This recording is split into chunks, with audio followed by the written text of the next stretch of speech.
Chapter wise questions करू लागलो. एक एक दोन दोन चॅप्टर मिक्स करून उद्यापासून स्टार्ट होईल. ते कम्प्लीट करत करत आता आपल्या त्या क्वेश्चन्स मधून चॅप्टर रिवाइज होईल आपला ऑटोमॅटिकली आणि मग आपले राऊंड डे स्टार्ट होतील. आणि आताचे राऊंड आपले फुल मार्क वाले असतील. ठीक आहे. आता बिलकुल बोर्ड एक्झाम सारखे आपले राऊंड असतील. आपण magnetic effects of electric current पाहत आहोत.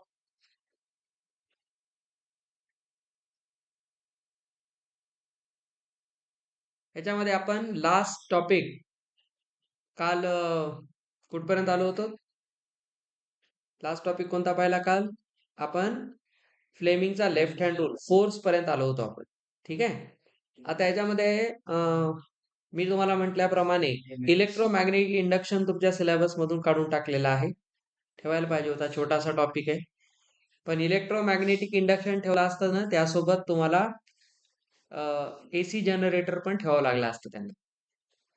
ठीक आहे. तो सिलेबस वाढला असता. त्यांनी काहीतरी विचार केलाय, जाऊ द्या लेकरं परत हे 12वीला शिकणारच आहेत म्हणून त्यांनी आता नाही. तसं तर सगळंच 12वीला शिकणार आहेत, तर यावर्षी सायन्स ठेवलं नसतं तरी चाललं असतं. ठीक आहे. कारण सगळं 11वी 12वी शिकणारच आहेत. असं म्हणून म्हणून मॅथ आणि सायन्स बिलकुल ठेवलंच नसतं. इतिहास, भूगोल, संस्कृत, हिंदी ठेवूनच तुम्हाला पास करून टाकायला पाहिजे. आणि सगळ्यात बेस्ट नाही तर कोरोनासारखं सगळे 10वीला पास. आता मॅग्नेटिक इफेक्ट्स मध्ये आपला जो लास्ट टॉपिक आहे, जो या चॅप्टरला ऍक्च्युली काहीच मॅच होत नाही. काही करून ठेवले. तर हे आहे डोमेस्टिक इलेक्ट्रिक सर्किट. आता याच्यामध्ये तुम्हाला एक डायग्राम सुद्धा असते, जी परीक्षेमध्ये काढायची नसते. त्याचा काही संबंध नाही, ते काढता पण येत नाही, ती अवघड डायग्राम आहे. फक्त एक त्याची स्कीमॅटिक डायग्राम की नेमकं असतं काय. ठीक आहे. आता आपल्या पद्धतीनं बोललो तर आपल्या याचा एक फ्लो कसा असतो बघा. एक असते एनर्जी किंवा चला पॉवर स्टेशन, जिथे ऍक्च्युली इलेक्ट्रिसिटी तयार केली जाते. आपल्या केसमध्ये आपल्याकडे येते कोणत्या टाईपचे येते? थर्मल पॉवर स्टेशन असतात. आपल्या नांदेडला आपल्या घरी जी लाईट येते ही सगळी ही लाईट जनरेट केली जाते परळीला, बीड जिल्ह्यामध्ये. तर इथून साधारणतः एक 100-125 किलोमीटर दूर आहे. तर तिथेही तयार होत असते आपल्याकडे येणारी इलेक्ट्रिसिटी. अशी वेगवेगळ्या ठिकाणी वेगवेगळ्या पॉइंटहून जाते. थर्मल पॉवर स्टेशन आहे, तिथे बऱ्यापैकी हीट एनर्जी वापरून इलेक्ट्रिसिटी तयार करतात, टर्बाईन्स फिरवतात. ते कॉन्सेप्ट तिथं आहेत. इथून ती आपल्या मेन येत असते तुमचा असं समजायला MSEB ऑफिसमध्ये. महाराष्ट्र आहे म्हणून मी MSEB लिहिलं. ऍक्च्युली SEB ऑफिस असतं ते. एम फॉर महाराष्ट्र आहे. आंध्रातही जाऊन MSEBच म्हणतात. तिथं नाही. ज्या स्टेटमध्ये चाललात त्याचं स्टेट इलेक्ट्रिक बोर्ड असतं. आपण MSEB म्हणतो, आपल्याला सवय लागली आहे म्हणून. ती काही वाईट सवय नाही, चांगलीच सवय आहे. Maharashtra state electric board. इथे सगळी पहिल्यांदा लाईट येते. डायरेक्ट परळीची लाईट काबरानगरमध्ये आपल्या घरात येत नाही. सगळं जळून जाईल असं कधी होत नाही. ह्याच्यामध्ये काय होत असते? शिल्डिंग होत असते. ते लाईट जी असते ती तिचा पोटेन्शियल ड्रॉप करत करत करत प्रॉपरली तिला ब्रँच आउट केलं जाते. कारण एकदाच एवढी मोठी लाईट एका ठिकाणी पाठवता येत नाही, कारण ती खूप हाय व्होल्टेज लाईट असते. एवढी हाय व्होल्टेज असते ती एका शहराला जाळू शकते, पूर्ण आग लावू शकते. 2-3 लाख लोकसंख्या असलेलं शहर अर्ध्या एक तासात जळून जाऊ शकतं. एवढी त्याच्यामध्ये पॉवर असते. MSEB मधून आपल्या घराच्या जवळ कुठे ना कुठे एक DP असतो. तिथे ती लाईट येते. आपल्या इथं रस्त्यावर कुठेतरी कोपऱ्याला सापडून जाईल. तिथून आपल्या घराच्या जवळ एक पोल असतो. त्या पोलवर लाईट येते. पोल मधून आपल्या घरातल्या मीटर मध्ये लाईट येते, खाली लावलेलं मीटर. इथपर्यंतची जबाबदारी MSEB ची आहे. ठीक आहे. जबाबदारी आहे द्यायची, याचा अर्थ आर्थिक जबाबदारी त्यांची नाही. घर बांधताना आपण एक स्पेशल मीटर घेत असतो. अपार्टमेंट बांधताना काय करतात, त्या पूर्ण 15-20 जेवढे फ्लॅट आहेत त्या सगळ्यांसाठी एक सेपरेट पोल घेतात. तिथे एक DPच घेतात वेगळा, आणि त्या सगळ्या घरांची लाईट तिथे टाकतात, आणि तो बिल्डर मग त्याचे आपल्याकडून वेगळे पैसे घेतो. आता आम्ही जो फ्लॅट घेतला त्याला आमच्याकडून 70,000 रुपये घेतले त्यांनी पर हेड. आता 20 फ्लॅट आहे, पैसा पैसा होगा. तर पोलवरून लाईट कुठे येतो? मीटर. इथपर्यंतची जबाबदारी या ऑफिसची असते. चला, जबाबदारी बदलली, कलर बदलू. इथून आपल्या घरामध्ये आता इथून स्टार्ट होते कंझ्युमर साइड. आपल्या घरामध्ये आता लाईट आला.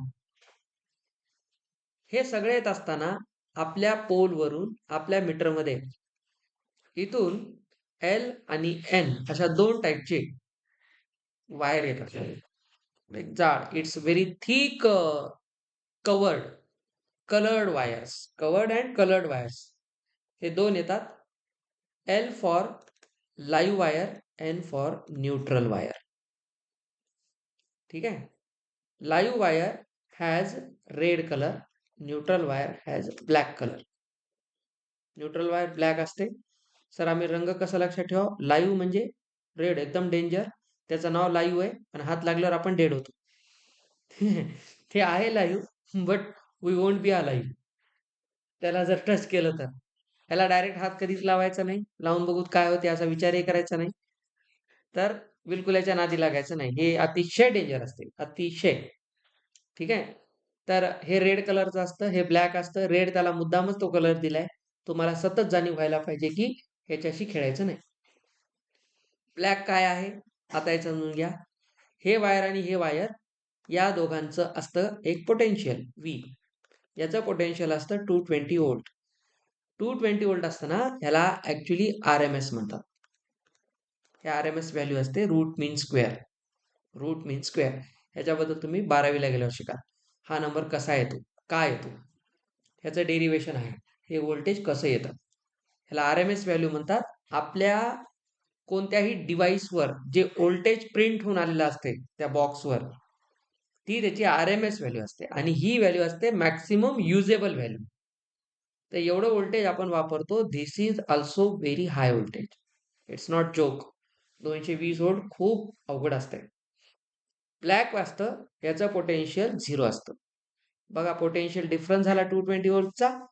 हा जो पोटेन्शियल असतो हा असतो with respect to earth. अर्थच्या respect मध्ये असते हे. तर कधी आपण पोटेन्शियल काढत नसतो, पोटेन्शियल डिफरन्स काढत असतो. तर इथं पोटेन्शियल डिफरन्स किती आहे दोघांमधला? 220 व्होल्टचा आहे. तर आपल्या घरी जी लाईट येत असते MSCBच्या ऑफिसमधून, पोलवरून, ही नेहमी 220 व्होल्टने येत असते. हे आधी हा आकडा तुम्ही लक्षात ठेवायचा आहे. RMS नाही लक्षात ठेवलं तरी चालेल, हे तुमच्या सिलेबसचा पार्ट नाहीये.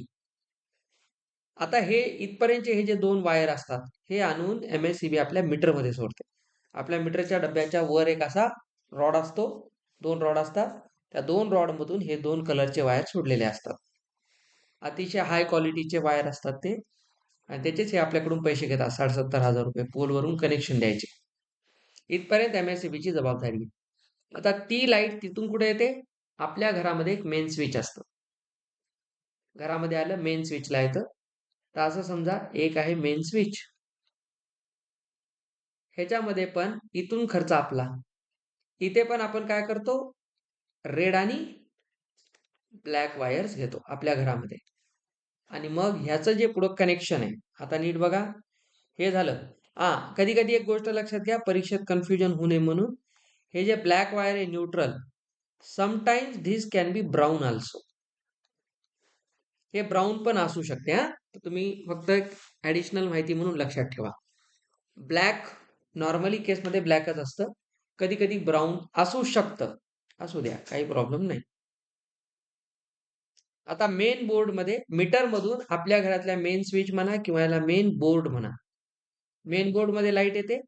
आणि हा तो बॉक्स आहे आपला मेन, आपल्या घरातला. इथपर्यंतचा बॉक्स कोणता झाला? मीटरचा. तर इन शॉर्ट स्टोरी कशी आहे? या पद्धतीने 2 वायर आले. हे 2 वायर कुठं येणार? मीटर मध्ये. मीटर मधून हेच 2 वायर पुन्हा कुठे येणार? आपल्या घरातल्या मेन बोर्ड मध्ये. मेन बोर्ड मध्ये एक लाईव्ह आणि एक न्यूट्रल. चला, हे लाईव्ह, हे न्यूट्रल. आणि इथून मग हे जे आहेत, हे आपल्या घरामध्ये वेगवेगळ्या अप्लायन्सेसला जोडले जातात. आता याच्यासाठी आपल्या इथं जो वर असतो MCB असतो. ठीक आहे. मिनिएचर सर्किट ब्रेकर असतो तो. आपण याच्यावर मागं माहिती घेतलेली आहे. हे सगळे फ्यूज आहेत. ठीक आहे. फ्यूजला मराठीमध्ये वितळ तार म्हणतात. कधी-कधी जर व्होल्टेज 220 आलेलं जास्त झालं, तर कधी-कधी काय होते, ओव्हरलोडिंग होतं आणि कधी-कधी शॉर्ट सर्किटिंग होतं. घराला आग लागण्याची किंवा इलेक्ट्रिकल डिव्हाइसेस खराब होण्याचे 2 मेन रिझन्स आहेत. Sometimes is overloading. ओव्हरलोडिंग केव्हा होतं? व्हेन सायमल्टेनियसली एकाच वेळी आपण जेव्हा काय करतो, सायमल्टेनियसली 2 मोर इक्विपमेंट्स आर रन. ठीक आहे. आपण घरामध्ये फ्रीज चालू आहे फुल स्पीडवर. उन्हाळ्यामध्ये आता बघा AC चालू आहे. लॅपटॉपवर काम करायलो, टीव्ही चालू आहे, फॅन चालू आहेत, मोबाईल चार्जिंग चालू आहे, मिक्सर ग्राइंडर चालू आहे. घरात जेवढे इलेक्ट्रिकल इक्विपमेंट्स आहेत, सगळे ॲट अ टाईम चालू आहेत. तर काय होत असते, ते जास्त एनर्जी ओढून घेत असते. त्यामुळे तो ओव्हरलोडिंग. ओव्हरलोडिंगमुळे जेव्हा लाईट खराब होते, इलेक्ट्रिसिटी काम करत नाही आणि डिव्हाइसेस खराब होतात. तो एक प्रकार आहे. आणि शॉर्ट सर्किटिंग काय असते? लाईव्ह वायर जेव्हा आपल्या न्यूट्रल वायरच्या संपर्कात येते. हा L आणि N आहे. हा जर एकमेकांच्या संपर्कात आला, तर इथे शॉर्ट सर्किटिंग होतं. ठीक आहे. याला लघु परिपथन म्हणतात मराठीत. Short circuiting. आणि त्याच्यामुळे आग लागते. स्पार्किंग होतं बघा बऱ्याचदा. ते असं लागलं की मोठमोठ्या ठिणग्या पडतात. आणि ते खूप डेंजर आहे. त्याच्या खाली चुकून कोणी आलं, तर खालून डायरेक्ट वर जाऊ शकते. तर ते शॉर्ट सर्किटिंग सुद्धा खूप वेळा होतं. हे डेंजर काम आहे. मेन बोर्डमध्ये येतं. आणि मग एक गोष्ट लक्षात ठेवायची. इथून पुढचा खर्च मग आपला स्वतःचा असेल.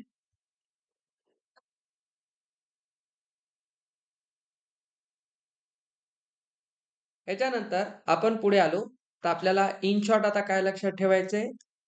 कोणकोणते वायर्स आहेत आपल्या डोमेस्टिक सर्किटमध्ये? L for live wire. It is of red colour. N for neutral. It is black और समटाइम्स ब्राऊन. आणि याच्यामध्ये एक तिसरं वायर असतं कधी कधी, असलं पाहिजे अर्थिंग. अर्थिंग वायर असतं. आता हे जे अर्थिंग वायर आहे, हे आपण जनरली ग्रीन कलरचं घेतो. ठीक आहे. आता कलर असा इथं काही स्पेसिफाईड नाही, पण समजून घ्या. अर्थिंग वायर असते made up of copper. Earthing कशी करतात तुम्हाला माहिती आहे ना? एक कॉपरची प्लेट असते, जमिनीमध्ये खोल खड्डा करतात, ती प्लेट त्याच्यात पुरतात. एक त्याच्यामध्ये मीठ वगैरे खूप टाकतात. हा, कॅल्शियम कार्बोनेट टाकतात त्याच्यामध्ये मोठ्या प्रमाणात, चुना टाकतात. हा, ते भरपूर आहे. आणि ती पूर्ण प्रोसेस करून आपल्या घरातून आलेलं मेन वायरचं एक एंड त्याला जोडतात. ठीक आहे. आणि याच्याने काय होत असतं, की अर्थिंग झाल्यामुळे जो एकदम मोठा करंट आहे, तो व्होल्टेजने, तो डायरेक्ट आपल्या इक्विपमेंट मध्ये जात नाही. तो अर्थिंग मधून जमिनीच्या आत निघून जातो. आपली अर्थ आहे ना, इट्स व्हेरी गुड इन्सुलेटर. ती लगेच त्या सगळ्या करंटला आपल्यामध्ये सामावून घेते. त्यामुळे मोठमोठ्या बिल्डिंग वाचतात. तुम्ही कधी बघा, जगातल्या ज्या टॉलेस्ट स्काय क्रॅपर्स असतात, ते सगळे तुम्ही बघा असे वर निमुळते असतात मेनली. आणि त्याच्यावर असा टॉवर असतो. शांघाय टॉवर बघा, टोकियो टॉवर बघा जपानचा. तर आपण म्हणतोय नेहमी असं वर जागा का वाया घातली एवढूसच करून? तिथं कुठली रूम होत नाही, माणूस राहत नाही. ठीक आहे. माणूस खालचा नीट राहावा म्हणून ते रस केलेलं असते. तर त्याच्यावर ते टोक करतात. त्या टोकाचं काय कारण आहे? एखादी वीज पडले, तेवढ्या हाईटवर बघा विजा तयार होतात.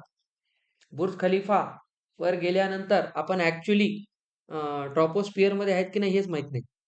तेवढ्या हाईटवर गेल्यावर, सगळ्यात वरच्या मजल्यावर गेल्यावर ऑक्सिजन कमी होतो. तेवढं सोपं नाही त्या बिल्डिंगच्या टॉप फ्लोअरला जाणं.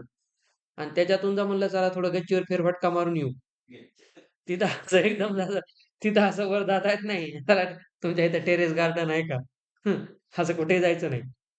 इन केस तिथं जर गेलो, तर तिथे खूप प्रिकॉशन्स असतात, रूल्स असतात आणि ॲक्चुअली आपण कुठे गेलोय? आपल्या अर्थच्या एका नवीन एटमॉस्फेरिक झोनमध्ये गेलोय. तिथे मग पावसाळ्यामध्ये विजा तिथे तयार होतात ॲक्चुअली. तेवढी मोठी वीज, तिथं जाऊन जर हाय हॅलो करत बसलात तर काही खरं नाही. ती सगळी वीज त्या वर लावतात. त्याला मराठीमध्ये तडित रक्षक म्हणतात. कॉपरचाच बनवलेला असतो तो. तडित रक्षक नाव असतं त्याचं. तो तडित रक्षक म्हणजे तो वरचा तो सगळ्यात मोठा टोकदार असलेला बाणासारखा भाग. तो काय करतो? सगळ्यात आधी त्या विजेला आपल्याकडे अट्रॅक्ट करतो आणि मग तो सरळ त्या अर्थिंगच्या वायरमधून जमिनीत निघून जातो. त्यामुळे पूर्ण बिल्डिंग वाचते. म्हणजे एवढे मोठं घर बांधायचे, काही करा, अर्थिंग इज व्हेरी इम्पॉर्टंट. एक कॉपर वायर आहे. आता आमच्या जेवढ्या इलेक्ट्रिक कार्स आहेत, त्याचं चार्जिंगची पहिली कंडिशन अर्थिंग आहे. तर आम्हाला ते बसवायला आल्यावर त्यांना पहिल्यांदाच म्हटलं, "सर घरी अर्थिंग आहे का?" तर माझ्या लक्षातच नव्हते आपल्या घरी आहे की नाही. म्हणजे आहे, मी केलं होतं. पण अर्थिंग काही वर्षानंतर खराब होत असते. आपल्याला ती डबल करावी लागते. तर त्याविषयी आमच्याकडे आल्यानंतर त्यांनी चेक केलं तर अर्थिंग प्रॉपरली काम करत नव्हते. मग काय केलं आपल्या बाजूचा आपण किरायाने घेतले त्याची अर्थिंग तिथूनच बाहेर आहे. ती काम करत होती त्यानं आपल्याला लावून दिलं. नाहीतर अर्थिंगला वेगळा 2-3 हजार रुपये खर्च येतो. करून घ्यावं लागते. अर्थिंग शिवाय ती गाडी चार्जच होत नाही. विदाऊट अर्थिंग तुम्ही लावलं बटन ऑन करा ते बॅटरी स्टार्टच होत नाही. काहीच करत नाही. सरळ तिथं ते no response. Earthing is very important कारण कधी-कधी ओव्हरलोडिंग झालं, जास्त जर व्होल्टेजची इलेक्ट्रिसिटी आली, तर गाडीचं सगळं सर्किट खराब होऊन जायचं. म्हणून कंपनीने ते कंपल्सरी केलेलं आहे. विदाऊट अर्थिंग चार्जिंगच होत नाही गाडीची. आणि त्याला आय-पी प्रोटोकॉल V6 आहे. म्हणजे वॉटर रेझिस्टन्स आहे. म्हणजे आपण हायवेला गाडी चार्जिंगला लावली, मुसळधार पाऊस पडायला आता चार्जिंग स्टेशन काय सगळीकडे असे कव्हर अप केलेले नसतात. तर आपल्या गाडीला कितीही मोठ्या पावसामध्ये आपण सेफली चार्ज करू शकतो. काही अडचण नाही. पाणीमध्ये जात नाही. वॉटर रेझिस्टन्स आहे. ते सगळे प्रोटोकॉल फॉलो करतो आपण. एवढी मोठी कंपनी आहे. ते त्याचं बनवते म्हणजे या गोष्टीचा विचार केलेला असते. In every weather condition it can be charge easily. सोपं नाही. आपण आता ही गाडी जर वैष्णोदेवीला घेऊन गेलो, तेवढ्या हाईटवर, तिथं वातावरण वेगळं आहे फार. तर तुम्ही भारतातल्या कोणत्याही, जगातल्या कोणत्याही टेम्परेचरमध्ये या कारला घेऊन जा, तुम्ही आरामात तिला चार्ज करू शकता. एवढी ती विचार करून बनवलेली बॅटरी आहे. म्हणून त्या गाडीची किंमत 12 लाख रुपये तर बॅटरीची किंमत 8 लाख रुपये. गाडी 4 लाखातच येते नियमानं. तर 8 लाख रुपये तर ते बॅटरीचेच आहेत. आणि त्याची वॉरंटी 8 वर्ष आहे. तर बॅटरी म्हणत नाही, तुम्ही नीट शब्द पहा, बॅटरी पॅक असतो. त्याच्यात बारीक-बारीक सेल असतात. तर कधी बॅटरी पूर्ण खराब होत नसते. 8 वर्ष तर कंपनीच म्हणाली. आता तर लाईफ टाईम वॉरंटी दिली आम्हाला. सगळ्या टाटाच्या गाड्यांना आता लाईफ टाईम वॉरंटी. लाईफ टाईमचा अर्थ आपण मरेपर्यंत नाही, गाडी मरेपर्यंत. आणि गाडीची लाईफ 15 वर्ष असते. लाईफ टाईमचा अर्थ 15 वर्ष. आमचे एक शिक्षक मला देत होते, "सर आम्हाला मी आता कशाला 2 गोष्टी लक्षात ठेवायच्या. आपल्यामध्ये जे इलेक्ट्रिसिटीचे जे प्रॉब्लेम आहेत ना, ते फक्त 2 टाइपचे असतात. एक कोणतं आहे त्याच्यामध्ये एक असते फ्यूज आणि एक काय आहे? फ्यूजचं काय काम आहे? फ्यूज असतो व्हेरी लो मेल्टिंग पॉइंट.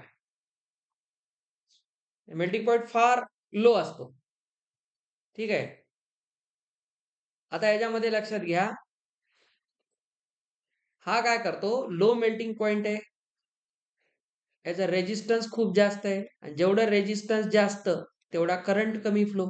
हा जास्त करंट सहनच करू शकत नाही. त्याच्यामुळे आपल्या घरामधल्या एखाद्या डिव्हाइसला जेवढा करंट लागतो, त्याच्यापेक्षा जास्त आला, तर हा आधी येतो. हा एक प्रकारचा सुसाईड बॉम्बर आहे. आधी स्वतः मरतो हा. आणि हा एकदा वितळून गेला, की पुढचं कनेक्शन ब्रेकआउट करून टाकतो. त्यामुळे बाकीच्या घरातल्या आपली वस्तू वाचतात. तर म्हणून याचं नाव आहे वितळ तार. ही आधी मेल्ट होते पटकन, लो मेल्टिंग पॉइंट असल्यामुळे. याला वितळ तार म्हणतात. ठीक आहे. आणि 2 टाइपचे मिसहॅप होऊ शकतात. एक ओव्हरलोडिंग आणि दुसरं शॉर्ट सर्किटिंग. ओव्हरलोडिंग केव्हा होते? Using too many appliances at a time, simultaneously. आणि शॉर्ट सर्किटिंग मध्ये when live wire comes into contact with neutral wire. बस हे 2 गोष्टी लक्षात ठेवायच्या. 220 व्होल्ट पर्यंत आहे. ॲज पर युअर सिलेबस एवढाच मुद्दा होता. मला वाटते असं पाहून आपला आज फिजिक्स पूर्ण संपलेला आहे. कार्बन कंपाऊंड्समध्ये आपण जवळपास सगळ्या गोष्टी कव्हर केलेल्याच आहेत. आता आपण फक्त रिवाईज करत असताना क्वेशन थ्रू ॲसिड बेस पुन्हा केमिकल रिएक्शन इक्वेशन त्याला आपण परत एकदा क्वेशन थ्रू रिवाईज करू. उद्यापासून एक दिवस मॅथ्स, एक दिवस सायन्स असे क्वेश्चन्स आपले चालू राहतील आणि आपण एक 16 तारखेपासून तुमच्या क्लासचा टाइम संध्याकाळी 5 ते 7 करणार आहोत. 7ला तुम्हाला फ्री करणार आम्ही. 5 ते 6 मी घेणार. 6 ते 7 बदनापूरकर सर घेणार इंग्लिश. आणि ज्याचं इंग्लिश नाही कारण बायो तर संपले. तर तुमच्या दोघींसाठी वेळ 5 ते 6च राहील. म्हणजे तुम्हालाही घरी जाऊन अभ्यास करता येईल. तर त्या काळामध्ये मात्र क्लास कोणी बुडू नका.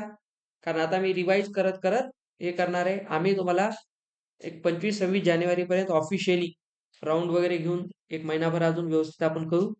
त्याच्यानंतरही क्लास चालू राहणार आहे तुमच्यासाठी. एक्झाम होईपर्यंत आम्ही तुमच्यासोबत आहोत. ठीक आहे? पण ऑफिशियली आम्ही तुम्हाला 20-21 जानेवारीपर्यंत फ्री करू. म्हणजे तुम्हाला नंतरही कधी वाटलं तर फोन करून येऊन वेळ घेऊन डाऊट असले करून घ्यायचे क्लिअर. तोपर्यंत आम्ही तुमचे डाऊट ठेवतच नाही. आता आपल्याला राउंड पेपर ते घ्यायचे आणि हे रिव्हिजन पॅरलली चालू ठेवायचंय. ठीक आहे? आता काही तुमचा क्लास नाहीये. You may go.